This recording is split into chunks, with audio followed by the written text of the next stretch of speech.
ਜਦੋਂ ਬਾਰ-ਬਾਰ ਪੈਰੋਲ ਮਿਲੇ, ਪੈਰੋਲ ਦੇ ਉੱਤੇ ਰੌਲਾ ਪਵੇ, ਸਿਆਸੀ ਬਿਆਨਬਾਜ਼ੀ ਹੋਵੇ, ਪੈਰੋਲ ਦੁਬਾਰਾ ਮਿਲੇ, ਫਿਰ ਫਰਕ ਤਾਂ ਪੈਂਦਾ ਹੈ। जी हां, शुरुआत करन जा रहे हैं एक बड़ी खबर दे नाल। बड़ी खबर जुड़ी हुई है डेरा सिरसा दे मुखी राम रहीम दे नाल। एक बार मुड़ तो पैरोल मिली है डेरा मुखी राम रहीम नूं 40 दिनां दे लई जेल तो राम रहीम बाहर आएगा। शाह सतनाम के जन्मदिन के लिए पैरोल की अर्जी लगाई गई थी, जिस दे उत्ते जो जानकारी मिल रही है कि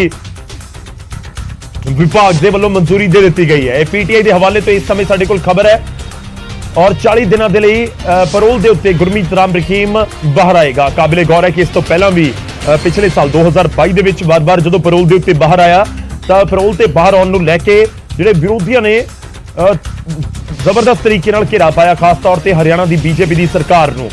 ते एक बार फिर तो पैरोल नूं मंजूरी मिली है और 40 दिन के लिए डेरा मुखी एक बार फिर तो जेल तो बाहर आवेगा। सीधा रुख करते हैं, साडे सहयोगी इस समय साडे नाल जुड़ रहे हैं फोन लाइन के उत्ते अंकित दुदानी चंडीगढ़ तो। अंकित, जानना चाहेंगे क्या कुछ आपके पास जानकारी और कितनी तारीख को जेल से गुरमीत राम रहीम बाहर आएगा?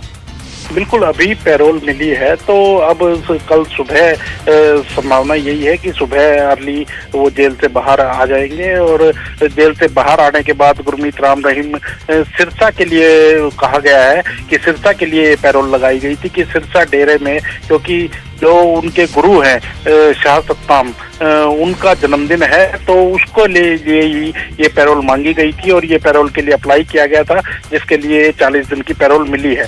तो अब 40 दिन की पैरोल कल से शुरू होगी तो उसके बाद 40 दिन बाहर वो रहेंगे। और जो गुरुजी का जन्मदिन है, उनके जो शाह सतनाम गुरुजी हैं उनके 25 तारीख को है वो, तो 25 तारीख को वो जन्मदिन भी कहीं ना कहीं बड़े रूप में मनाया जाएगा, क्योंकि अब जब राम रहीम बाहर होगा तो वो अपने आप में ही बड़ा जन्मदिन हो जाएगा, क्योंकि पूरी संगत आएगी। और कहीं ना कहीं लेकिन लगातार जिस तरह से पहले चुनावों में लेकर के, पहले पंजाब चुनाव था तो उस समय पैरोल मिली, फिर नगर निगम के चुनाव आते हैं तो उस समय पैरोल मिल जाती है, तो कहीं ना कहीं अपने आप में सवाल जरूर खड़े करता है कि इतनी जल्दी जल्दी पैरोल फरलो मिलना।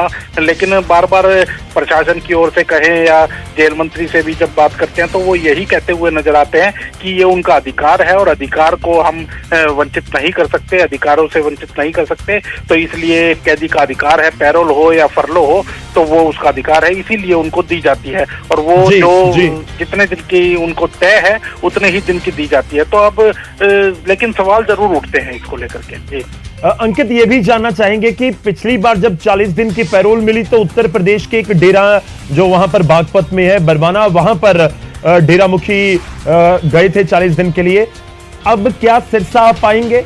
क्या इस दौरान जो पैरोल मिली है उसको लेकर के कहां जा सकते हैं, कहां जाएंगे, इसको लेकर कुछ स्थिति स्पष्ट हुई हो?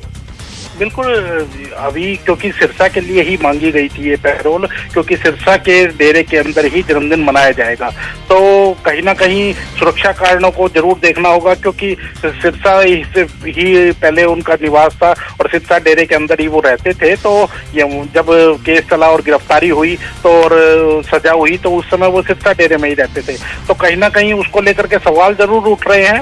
और लेकिन 25 तारीख तक तो ये तय है कि वो सिरसा डेरे में ही रहेंगे और उसके बाद कोई क्या उनको शिफ्ट किया जाता है वो अभी देखना होगा। जी, शुक्रिया अंकित, धन्यवाद साडे नाल जुड़न दे लई, इस पूरी गलबात दे लई। तो बड़ी खबर इस समय दी एक बार फिर तो अपने दर्शकों को दस दईए कि डेरा मुखी राम रहीम नूं पैरोल मिल गई है। डेरा मुखी नूं वख-वख मामले दे विच सजा हुई। रोहतक दी सुनारिया जेल दे विच डेरा मुखी गुरमीत राम रहीम अपनी सजा कट रहे है।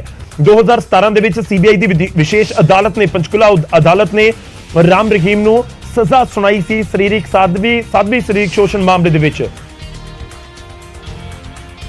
ते हुण एक बार फिर तो पैरोल मिली है और जेल तो बाहर जल्द गुरमीत राम रहीम आएगा। सीधा रुख करते हैं, इस समय साडे नाल फोन लाइन दे उत्ते गुरचरण गरेवाल जी जुड़ रहे हैं, जनरल सकत्तर ने एसजीपीसी दे।